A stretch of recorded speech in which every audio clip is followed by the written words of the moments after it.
Qu'est-ce qui pourrait expliquer ce rififi au sein de ce parti politique d'il y a pratiquement 50 ans de lutte de leur fondateur, du fondateur, les vieux Palou Gizenga. Nous allons essayer d'analyser ces rififi au sein de ce parti politique. C'est avec M. Jean-Claude Batouli. Bienvenue. Merci, M. David. Un échec cuisant dans votre parti ou dans votre regroupement. Qu'est-ce qui a justifié beaucoup plus ces échecs? L'échec dans notre regroupement, c'est le manque d'un leadership fort. Et c'est ce qui a fait qu'aujourd'hui, AC Palou, comme un regroupement, qui a un grand parti politique, un parti historique, comme le Palou, arrive à chuter aux enfers. Parce qu'on ne s'attendait pas à ce qui s'est passé. Alors, le manque de leadership qui caractérise le camarade de Willy Makiashi, parce qu'il y a un grand Palou, un grand parti comme les Palou, quand vous le dirigez, vous devez être à la hauteur, parce que c'est un parti de masse comme l'IDPS. Et nous voyons ce qui est fait Augustin Kabouya, mais ce n'est pas ça ce que fait les camarades de Willy Makiashi.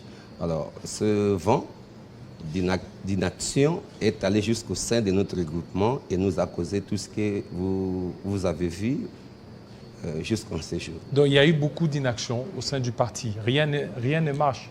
Bon. Est-ce que c'est le fait d'être inactif de la part de Makiashi qui a fait ce que vous récoltiez, ce que vous aviez eu aux élections? Vous savez, nous sommes des chefs de partis politiques, membres de l'Union sacrée. Se retrouver avec les Palous, c'est à travers l'Union sacrée. Parce que nous avions pris l'engagement de soutenir l'action du chef de l'État. Vous êtes sans ignorer que notre pays est en guerre, je peux dire ça. Nous sommes menacés de balkanisation et tout Congolais est pris d'amour pour son pays. En voyant Félix Tshisekedi développer toutes les stratégies jusqu'à aller dénicher la racine qui est Paul Kagame et son Rwanda, car personne, vous êtes sans ignorer, ne savait que c'était le Rwanda qui nous agressait. Mais à l'arrivée de Félix Tshisekedi, tout le monde a compris que nous avons un ennemi commun dans l'Afrique, même dans le monde, c'est le nouveau Adolf Hitler qui est Paul Kagame.